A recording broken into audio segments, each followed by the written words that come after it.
Hello students, जय हिंद। This Rajat Prabhakar, welcome to कक्षा के क्लासेस। प्यारे बच्चों, आज के इस सेशन में, आज के इस लेक्चर में हम PYQs की सीरीज को डिस्कस करने वाले हैं। और आज का हमारा जो बच्चों सेट है दैट इज 33। ये CBSE बोर्ड 2023 में आया हुआ सेट है। बहुत सारे सेट आते हैं बच्चों। अब हम एक एक करके MCQs डिस्कस करेंगे। लुक एट हियर, पहला क्वेश्चन डिस्कस कर लेते हैं। क्या दिया गया है?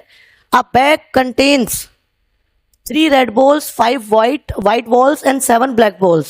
Correct the probability that a ball drawn from a bag at random. यानी कि आपको प्रोबेबिलिटी बतानी है उस बॉल की, आपने रैंडमली बॉल निकाल ली है। और मजे की बात देखिए क्या लिखी है, नाइदर रेड नॉर ब्लैक। ना तो रेड होनी चाहिए ना ब्लैक होनी चाहिए। आप ये बताइए, 3 तरीके की बॉल है हमारे पास, रेड है, व्हाइट है, ब्लैक है। तो ना तो ब्लैक चाहिए ना रेड चाहिए, तो ऑब्वियसली वो किसकी प्रोबेबिलिटी पूछ रहा है? व्हाइट बॉल की प्रोबेबिलिटी पूछ रहा है। और हम क्या जानते हैं? Favourable outcome upon total number of outcomes, right? Clear है? अब क्या करेंगे आप? फेवरेबल आउटकम मतलब कितनी बॉल ऐसी हैं जो व्हाइट है, दैट इज 5। Got it? और टोटल बॉल कितनी दी गई है? टोटल बॉल है 5 और 3 8, 8 और 7 15, यानी आ गया 5 × 5, 5 3 15, 1/3 हो गया इसका आंसर। और देखते हैं 1/3 किसका है, ऑप्शन कौन सा है? It's A option. तो ए ऑप्शन हो गया है बच्चों correct. I hope you got it very well. चलिए बच्चों, अगला क्वेश्चन डिस्कस कर लेते हैं। दैट इज द प्रोबेबिलिटी, किसकी probability? Of getting a bad egg in a lot of 400 egg is 0.045। यानी कि बैड एग की प्रोबेबिलिटी कितनी दी है? 0.045। 400 अंडे थे, 400 अंडों में खराब अंडे आने की प्रोबेबिलिटी 0.045 है। कह रहा then the number of good eggs in the lot. अब कह रहा लोट में बताओ सही एग कितने हैं। प्रोबेबिलिटी नहीं पूछ रहा है वो सही एग की, वो पूछ रहा है सीधा सीधा कि बताओ अब कितने अंडे ऐसे हैं जो सही हैं या अच्छे हैं, गुड हैं। तो इसको आप परसेंटेज में कन्वर्ट कर लो और देखो हम कितना आसानी से करेंगे। 100 से मल्टीप्लाई, 100 से डिवाइड। अब क्या हो जाएगा? ये 4.5% आ गया। तो आपको पता है डिनोमिनेटर वाले को परसेंटेज लिख लेते हैं। अब हम क्या करने वाले? ये आ गया 4.5% आ गया। तो हम किसका 4.5% निकालेंगे? 400 का। ये कितने एग है? खराब एग। तो गुड एग की प्रोबेबिलिटी बताओ। बस सिंपल सी बात निकाल दो, 4.5 अपॉन 100 इंटू 400। 2 0 से 2 0 कट गए, तो कितना आ गया है? ये आ गया 18। 4.5 की आप करेंगे 4 से, तो 4 5 जा 20, 4 4 जा 16 और 2 18। तो यानी कि नंबर ऑफ क्या है? बैड एग है। बैड एग्स कितने आए इसमें? 18। अब अच्छा, सही एग कितने होंगे? गुड एग बताओ। गुड एग्स 400 में से क्या माइनस कर देंगे? कितना माइनस कर देंगे 400 में से? That is 18। आंसर आ गया 382x। 382x is C option is correct. समझ में आया कितना आसान क्वेश्चन था? सबसे पहले गिवन प्रोबेबिलिटी को हमने परसेंटेज में बदल दिया और 4.5% एग इसमें से खराब है, तो वो खराब एग हमने बाद में निकाल दी, गुड एग आ गया। Got the point? I hope आपको समझ में आ गया होगा। चलिए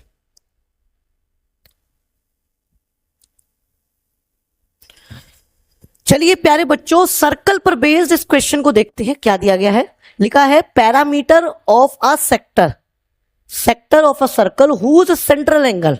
देखो सेंट्रल एंगल कितना दिया गया है? 90 डिग्री दिया गया है, ठीक है। एंड रेडियस कितनी दी गई है? 7 सेंटीमीटर। डन। कह रहा है पैरामीटर ऑफ सेक्टर। अब इस सेक्टर का पैरामीटर निकालना है, यानी कि इस टुकड़े का पैरामीटर निकालना है। अब इस टुकड़े का पैरामीटर क्या होगा? ठीक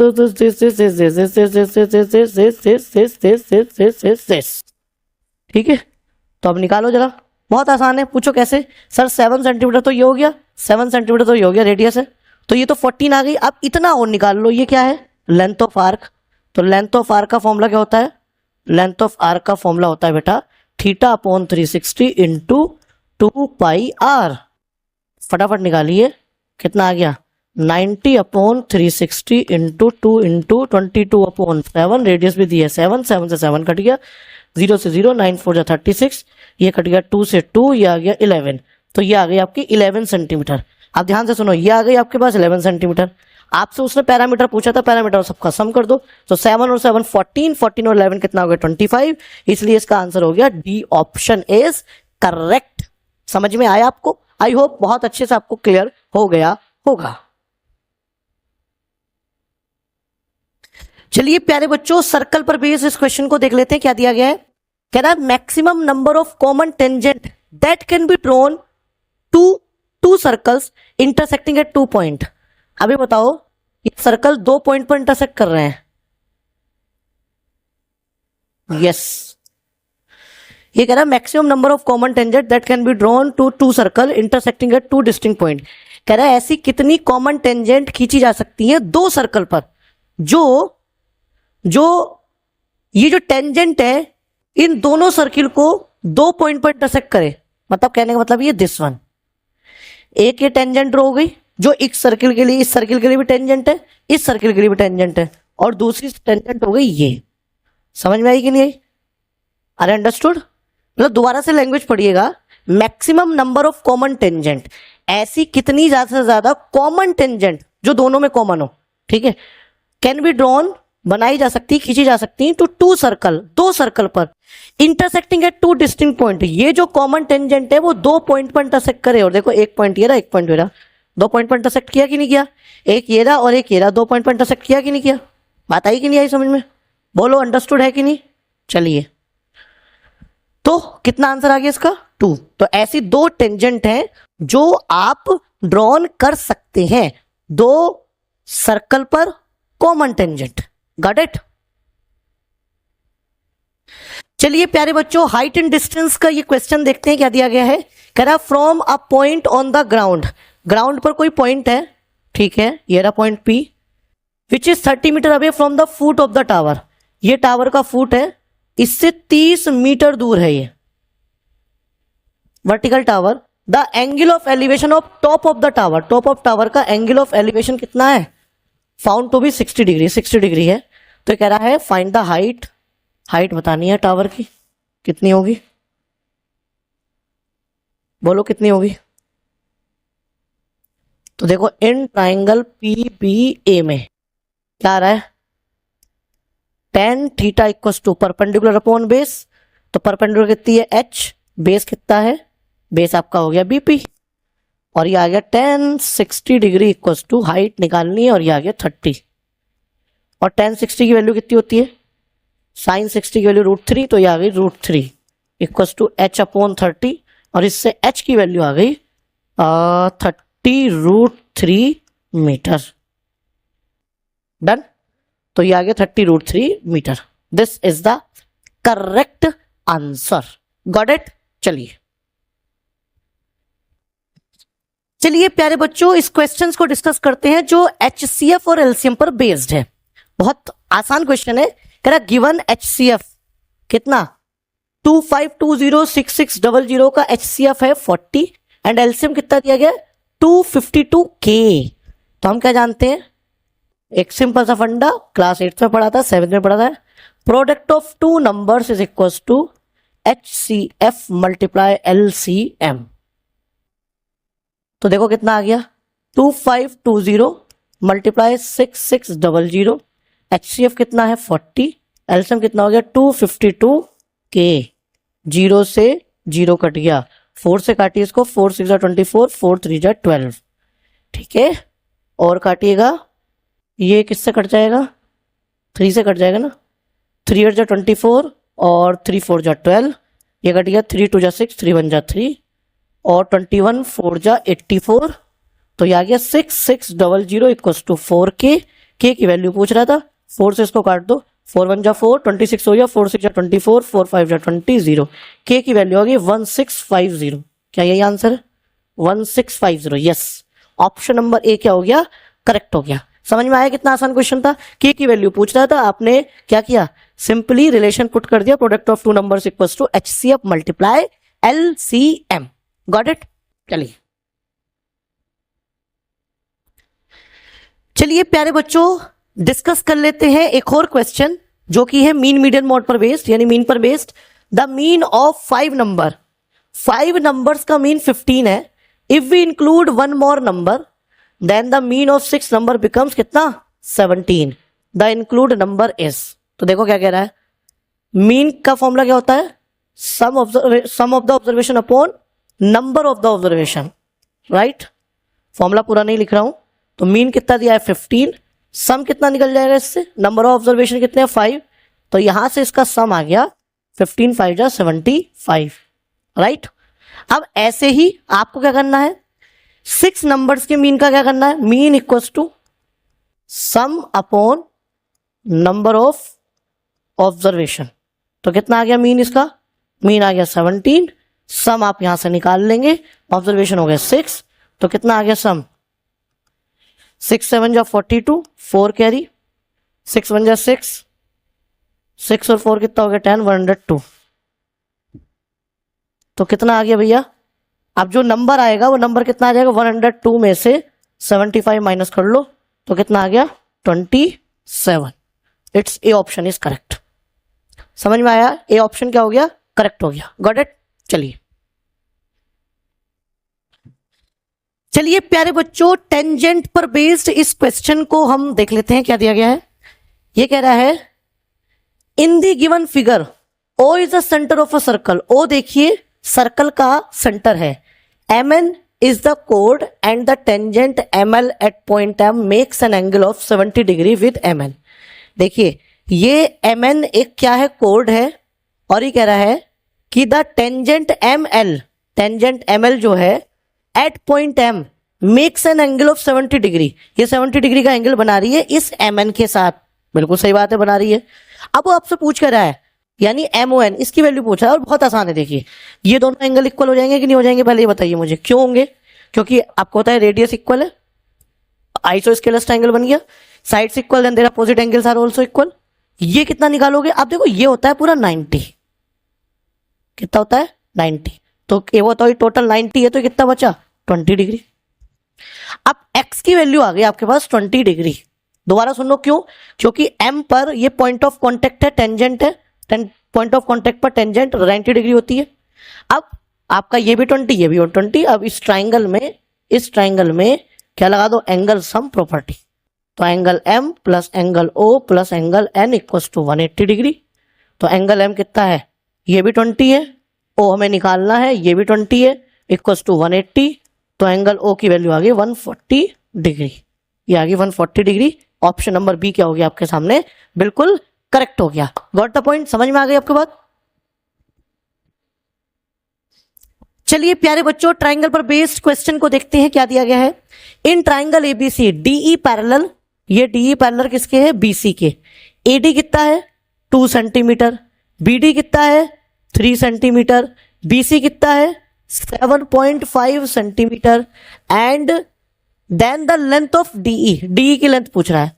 अब आप जानते हैं क्या, अगर पैरेलल होती हैं, याद है ना प्रॉपर्टी, बेसिक प्रोपोर्शनल थ्योरम जिसको बोलते हैं बीपीटी। बीपीटी क्या कहती है, अगर कोई भी एक लाइन गिवन ट्राइंगल की किसी भी साइड्स के पैरेलल है तो वो सेम रेशियो में डिवाइड करती है। तो यानी इस समय पता चला एडी अपॉन किसके, एबी के। ध्यान से सुनना, एडी अपॉन एबी बराबर कितना हो गया, ऐसे ले लो डीई अपॉन बीसी। अब आपको वैल्यू सब्स्टिट्यूट करनी है बस। एडी कितना है 2, एबी टोटल कितनी हो गई 5, डी कितना है निकालना है, और ये कितनी हो गई 7.5। तो काटो बस, पॉइंट आया 0 बढ़ाया, 5 10 जा 50, और 5 1 जा 5, 5 5 जा 25, 2 5 जा 10, 5 3 जा 15। डी की वैल्यू आ गई 3 सेंटीमीटर। डी की वैल्यू आ गई 3 सेंटीमीटर। Got the point. क्या आपको मेरी बात बहुत अच्छे से समझ में आ गई है, क्लियर हो गया है। चलिए आगे। चलिए प्यारे बच्चों, प्रोबेबिलिटी पर बेस्ड इस क्वेश्चन को देखते हैं, क्या दिया गया। बड़ा सिंपल सा और प्यारा क्वेश्चन है। कह रहा 2 dice are thrown together, 2 dice को एक साथ फेंका जाता है। The probability that they show the different number is, अलग अलग नंबर अगर वो शो करें तो उनकी प्रोबेबिलिटी क्या होती है। पहली बात तो ये बताओ, 2 डाइस को अगर फेंका जा रहा है, ठीक है, तो इसका मतलब टोटल आउटकम कितने होने वाले हैं भाई, 6 आउटकम यहां से, 6 आउटकम यहां से, टोटल आउटकम हो गए 6 की पावर 2 यानी 36। अब 36 में से कह रहा है कि डिफरेंट नंबर आने की प्रोबेबिलिटी क्या है। अब देखो 1 के साथ 1 नहीं आना चाहिए, 2 के साथ 2 नहीं आना चाहिए, 3 के साथ 3 नहीं आना चाहिए, 4 के साथ 4 नहीं आना चाहिए, 5 के साथ 5 नहीं आना चाहिए, और 6 के साथ 6 नहीं आना चाहिए। यानी कि 1 2 3 4 5 6 आउटकम ऐसे हैं जिसमें सेम नंबर रिप्रेजेंट होगा। टोटल आउटकम कितने 36। अब डिफरेंट नंबर कितने हो गए, 36 में से 6 घटा दो, कितना हो गया 30। टोटल आउटकम कितने हैं 36। अब इसको काट दीजिएगा, 6 6 जा 36, 6 5 जा 30, आंसर आ गया 5/6। 5/6 यानी कि ऑप्शन नंबर बी हो गया करेक्ट। थोड़ा स्मार्ट तरीके से किया है हमने, क्योंकि हमें समझना क्या है, हमें समझना क्या है कि how to attempt the questions within a second. Within a second आपको अटेम्प्ट करना है, या प्रॉपर मेथड करके आपको नहीं दिखाना है। समझ में आ रही है कि नहीं आ रही मेरी बात? Got it? चलिए चलिए प्यारे बच्चों, अब हम डिस्कस कर लेते हैं आपके सामने ट्रिग्नोमेट्री का क्वेश्चन। क्या कह रहा है? Sine alpha equal to √3/2, cos beta equal to √3/2, then tan alpha into tan beta पूछ रहा है। बहुत आसान है। देखो साइन अल्फा √3/2 दिया गया है, तो √3/2 साइन में किसकी वैल्यू होती है? ये होती है साइन में 60 डिग्री की। तो अल्फा की वैल्यू आ गई 60 डिग्री। हम तो स्मार्ट तरीका यूज करेंगे ना। ऐसी कोस बीटा की वैल्यू कितनी आ गई? √3/2। तो कोस बीटा इक्वल टू कितना आ गया? कोस 30 डिग्री। तो बीटा की वैल्यू कितनी आ गई? 30 डिग्री आ गई। अब हमसे क्या पूछा था उसने? हमसे पूछा है उसने tan alpha into tan beta. तो देखिए tan अल्फा कितना, यानी कि tan 60 degree into tan 30 degree. तो कितना आ गया? tan 60 डिग्री कितना है बेटा? tan 60 डिग्री कितना आएगा? 60 √3/2 है, तो √3 आ जाएगा। और tan 30 कितना आ जाएगा? हाँ, ये आ जाएगा साइन 1/2, यानी कि 1/√3। √3 से √3 कट गया, आंसर आ गया 1। तो ऑप्शन नंबर सी क्या हो गया? करेक्ट। ठीक है, थोड़ा स्मार्ट तरीके से हमने इसको क्वेश्चन को किया और देखिए कितनी जल्दी आंसर निकल गया। चलिए देखिए प्यारे बच्चों, पॉलिनोमियल पर बेस्ड बड़ा ही प्यारा और सबसे अलग क्वेश्चन है। ध्यान से पढ़िए क्या कह रहा है। कह रहा है what should be added from the polynomial. अभी कह रहा है इस पॉलिनोमियल में हम क्या ऐड करें so that 3 is the zero of the resulting polynomial. मतलब 3 जो है ना इसका जीरो बन जाए। देखो ये पॉलिनोमियल दी गई है, हम क्या करेंगे? हम ये चेक करके देखेंगे तो कि इसको रखने से पॉलिनोमियल में कितनी वैल्यू आ रही है, क्या आंसर आ रहा है, रिमाइंडर कितना आ रहा है, वही हम जोड़ देंगे। क्योंकि जीरोस बनाने के लिए, 3 को जीरोस बनाने के लिए जब हम वैल्यू पुट करें पॉलिनोमियल में तो वो जीरो आना चाहिए, रिमाइंडर जीरो आना चाहिए। तो हम पहले 3 को पुट करके देखते हैं इसमें कितना आ रहा है। तो हमने इसको 3 में पुट करके देख लिया। 3 को 9 - 15 + 4 कितना हो गया? 13 - 15 यानी आ रहा -2। यानी कि अगर इस पॉलिनोमियल में आप 2 ऐड कर दो, यानी कि पॉलिनोमियल क्या बना दो? x² - 5x + 6 ये बना दो, तो पॉलिनोमियल क्या हो जाएगी भैया? रिजल्टिंग पॉलिनोमियल क्या हो जाएगी? समझ में आ गया कि नहीं आ गया? कंप्लीटली जीरोज हो जाएगी, मतलब रिमाइंडर जीरो देगी। चेक कर लो, आप रख के देख लीजिएगा बेटा, इतना टाइम कहाँ है। Got the point? था नहीं था कितना मजेदार क्वेश्चन? तो हमने इसी को इस पॉलिनोमियल में रखकर देखा, ये पता करा कि कितना ऐड करने की जरूरत है रिमाइंडर को जीरो बनाने के लिए। -2 आ रहा तो +2 ऐड करना पड़ेगा। तो ये आपका आंसर हो गया बी ऑप्शन। Got it? चलिए प्यारे बच्चों 15th क्वेश्चन देख लेते हैं क्या दिया गया है। कह रहा था smallest irrational number by which √20 should be multiplied. अब इस √20 की किससे मल्टीप्लाई करें to get as to get a rational number, कि हमें रैशनल नंबर मिल जाए। तो क्या करोगे भैया? अब इस √20 के फैक्टर करो आप। √20 के जब आपने फैक्टर करे तो 2 10 जा 20, 2 5 जा 10, यानी √20 के आगे फैक्टर 2 × 2 × 5। पेयर में ये 2 बाहर, 5 का पेयर नहीं बनना तो हमने रूट के अंदर 5 से मल्टीप्लाई कर दी तो भी पेयर बन गया। और देखिए अब आ गया ये रैशनल नंबर। तो अब इसका आंसर क्या है? आधे बच्चे 5 से मल्टीप्लाई करा देंगे। भैया रूट के अंदर 5 से मल्टीप्लाई करेंगे, इसका मतलब √20 की √5 से मल्टीप्लाई हुई है। तो इसका डी ऑप्शन होगा करेक्ट, आपका सी ऑप्शन नहीं होगा करेक्ट। समझ में आया कि नहीं आया? Got it? चलिए प्यारे बच्चों, एपी पर बेस्ड एक क्वेश्चन दिया गया है, 2023 के सेट में आया था। सिंपल सा क्वेश्चन है, कह रहा है कॉमन डिफरेंस बता दो हमें। तो एपी का कॉमन डिफरेंस का मतलब क्या होता है भाई? प्रीसीडिंग टर्म में से टर्म घटा दो, तो यानी 1 - 4x/2x -1/2x, 2x आ जाएगा एलसीएम। कितना बचा? 1 - 4x -1, 1 से 1 कट गया, -4x/2x, x कट गया, 2 2 जा 4 यानी -2 आ गया। -2, yes, B option is correct. Calculation तो आपको आनी चाहिए। हमने सिंपली एलसीएम लिया, एलसीएम लेने की जरूरत ही नहीं है। हमने इसका क्या ले लिया? क्या ले लिया भैया? इसको कॉमन डेनोमिनेटर बना लिया। उसके बाद न्यूमरेटर से देखा 1 से 1 कट गया, -4x बचा, उसको सिंप्लीफाई करा, -2 आ गया। Got it? समझ में आ गया कि नहीं आ गया? ठीक। चलिए प्यारे बच्चों, टेंजेंट और सर्कल पर बेस इस क्वेश्चन को देख लेते हैं। 2023 सेट में आया हुआ क्वेश्चन है। ये कह रहा है आपके सामने, in the given figure PT the tangent, देखिए पीटी टेंजेंट दी गई है to a circle with centre O, इसका सेंटर क्या है, ओ दिया गया है, टी पी ओ 35 डिग्री दिया गया है, then the measure of x, x की वैल्यू निकालना है। भैया पॉइंट ऑफ कॉन्टेक्ट है तो 90 होगा, होगा कि नहीं होगा। अब इस ट्राइंगल में एंगल सम प्रॉपर्टी लगाओगे तो कितना हो जाएगा, देखो 90 प्लस 135 125। अब 125 को 180 में से माइनस करो, कितना बचा 5, और 7 में से 2 गया 5, 55 डिग्री बचा, राइट। ये आ गया 55 डिग्री। अब जब ये 55 डिग्री आ गया तो ये आपके सामने क्या बन गया, जल्दी बताओ क्या बन गया, ये क्या बन गया, ये बन गया आपके सामने लीनियर पेयर।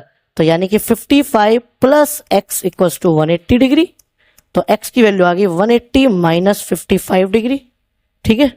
और तो x की वैल्यू कितनी आ गई बच्चों, दिस x इज बिकम 5 बचा, 7 में से 5 गए 2, 125 बचा। तो इसका 125 यानी डी ऑप्शन हो गया करेक्ट। एक और तरीका है इस क्वेश्चन को करने का बच्चों, अगर मैं आपको बताऊं तो आपको पता है कि एक्सटीरियर एंगल प्रॉपर्टी लगा देंगे, ये वाला एक्सटीरियर एंगल इन दोनों इंटीरियर एंगल के सम के इक्वल होगा, क्योंकि इसके साथ तो लीनियर पेयर बनाएगा। तो यानी x की वैल्यू 90 प्लस 35 डिग्री होगी, तो x की वैल्यू आ गई 125 डिग्री। आप कैसी निकाल लो, एक्सटीरियर एंगल प्रॉपर्टीज निकाल लो, चाहे एंगल सम करके लीनियर पेयर लगा दो, दोनों ही मेथड करेक्ट हैं। आई होप आपको समझ में आ गया होगा। चलिए प्यारे बच्चों, लास्ट क्वेश्चन है इस सेट का, देखते हैं क्या दिया गया है। कह रहा if the diagonals of a quadrilateral divide each other proportionally then it is, एक क्वाड्रिलेटर है और क्वाड्रिलेटर की अगर डायगोनल डिवाइड कर दे प्रोपोर्शनली, है नी, और प्रोपोर्शनली इन सेम रेशियो में डिवाइड कर दे तो वो क्या कहलाता है बेटा, वो कहलाता है ट्रेपीजियम। क्या कहलाता है, ट्रेपीजियम। याद रखिए जब भी क्वाड्रिलेटरल की डायगोनल यानी प्रोपोर्शनली डिवाइड हो जाए तो वो बनाता है, वो फॉर्म करता है ट्रेपीजियम। गॉट इट, क्या करता है, ट्रेपीजियम। ट्रेपीजियम आपने पढ़ा है, ये रही पैरेलल साइड्स और ये हो गई आपकी नॉन पैरेलल साइड्स, ठीक है, अंडरस्टूड। तो आई होप आपको बच्चों ये सेट भी बहुत अच्छे से समझ में आया होगा। ऐसी और मजेदार इंफॉर्मेटिव वीडियोस के लिए जुड़े रहिए हमारे यूट्यूब चैनल कक्षा केंद्र के साथ। जय हिंद।